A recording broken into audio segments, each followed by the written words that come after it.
नमस्कार दोस्तों, आज के इस वीडियो में आपको बताऊंगा कि आप अपने मोबाइल से हिसाब को कैसे मैनेज कर सकते हैं। जैसा कि अगर आपने कोई प्रोडक्ट खरीदा जिसका प्राइस 500 है और उस पर 18% जीएसटी लगा है, तो आपको जीएसटी का अमाउंट पता करना है कितना लगा है। तो ये आप कैसे पता करेंगे, या फिर 500 में विदाउट जीएसटी अमाउंट कितना, ये आप कैसे पता कर सकते हैं। या फिर आपने जो प्रोडक्ट लिया उस पर 10% 5% की छूट है, तो वो छूट आपका कितना अमाउंट का बनेगा, ये आप कैसे बहुत ही आसानी से अपने मोबाइल से निकाल सकते हैं। तो वीडियो को बिना स्किप किए आप एंड तक बने रहिएगा, मैं आपको इस वीडियो में पूरी जानकारी देने वाला हूं।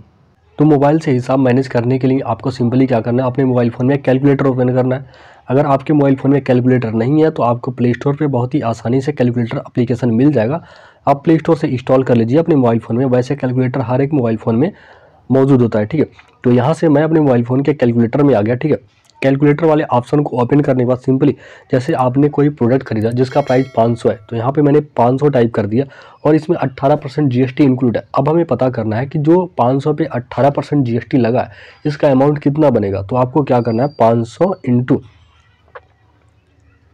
18 एंड डिवाइडेड 118।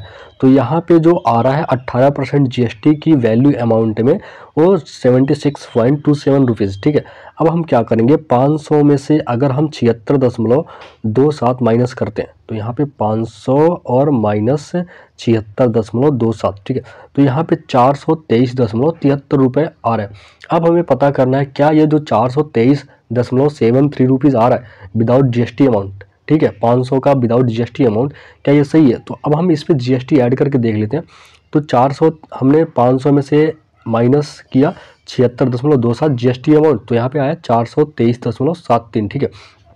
अब हमें पता करना है, जांच करना है कि जो हमारा आंसर है सही है या नहीं है। जीएसटी को माइनस करने के बाद ये जो अमाउंट आया है ये सही है गलत है।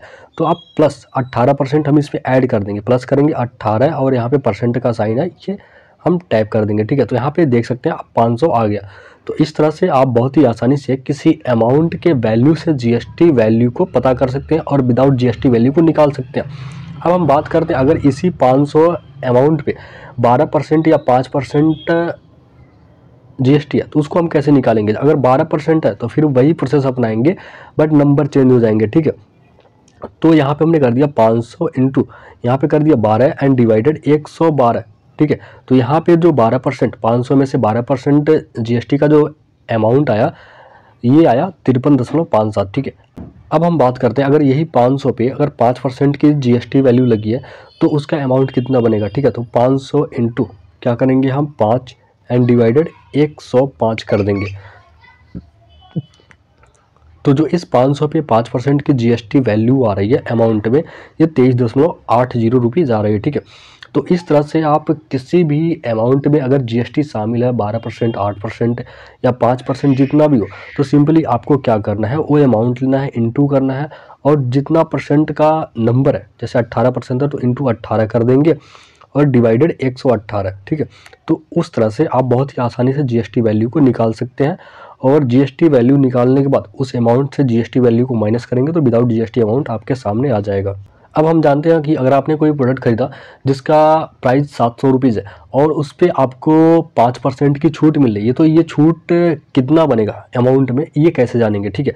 जैसा कि आपने कोई जीन्स खरीदा जिसका प्राइस 700 रुपीज़ है, ठीक है। 700 पे कस्टमर कहता है कि इस पर 5% की छूट है, ठीक है। अब ये जो 5% की छूट मिल रही है ये कितना बनेगा, तो आपको क्या करना है, 700 इंटू 5% कर देना। 700 इंटू यहाँ पे 5 और यहाँ परसेंट का साइन है, तो यहाँ पे 35 रुपया बन रहा है, ठीक है। 700 इंटू और 5 और यहाँ परसेंट का साइन है, तो यहाँ पे जो आ रहा है 35 रुपये आ रहा है, ठीक है।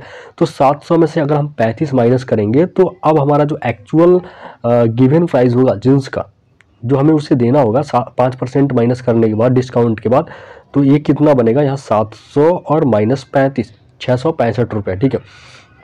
और दूसरा तरीका क्या है कि अगर 700 जीन्स का प्राइस है और बोलता है 5% की छूट है, तो जैसे यहाँ पे मैंने 700 टाइप कर दिया, इंटू कर दिया।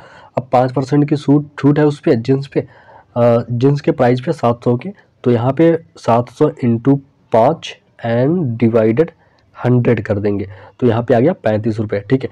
फिर अब 35 रुपये क्या आ गया, हमारा छूट आ गया। 700 पे हमें 35 रुपये की क्या मिल रही है, छूट मिल रही है, ठीक है। तो यहाँ पे 700 और माइनस 35, तो जो एक्चुअल प्राइस आ रहा है जीन्स का 665 रुपये आ रहा है, हमें 665 रुपये पे करने उसको, ठीक है। अब हम बात करते हैं कि अगर हम कोई सामान खरीद रहे हैं, मान लीजिए कि यही 700 का जीन्स है और कस्टमर ने बोला कि इस 700 पे 35 रुपये का आपको डिस्काउंट मिल रहा है, तो अब हमें ये पता करना है कि जो 700 पे हमें 35 रुपये का डिस्काउंट मिल रहा है, इस 700 वाले अमाउंट पे हमें 35 रुपये का डिस्काउंट मिल रहा है, इस डिस्काउंट का अमाउंट परसेंट में कितना बनेगा, तो इसको हम कैसे कैलकुलेट करेंगे, ठीक है। कस्टमर ने कह दिया 700 प्राइस है जींस का और आपको 35 रुपये डिस्काउंट मिला है, तो यहाँ पे 35 रुपये डिस्काउंट मिला, 35 कर दिया एंड डिवाइडेड 700 टोटल प्राइस है, तो यहाँ पे 700, ठीक है। अब यहाँ पे जो निकल के आ गया 0.05, ठीक है। अब हम क्या करेंगे, मल्टीप्लाई कर देंगे 100 से, तो यहाँ पे आ गया 5, तो ये 5% बन रहा है, ठीक है। तो इस तरह से आप बहुत ही आसानी से अपने मोबाइल फ़ोन से जीएसटी वैल्यू को निकाल सकते हैं किसी प्रोडक्ट के प्राइस से, और किसी प्रोडक्ट पे अगर आपको डिस्काउंट मिल रहा है तो डिस्काउंट को बहुत ही आसानी से निकाल सकते हैं।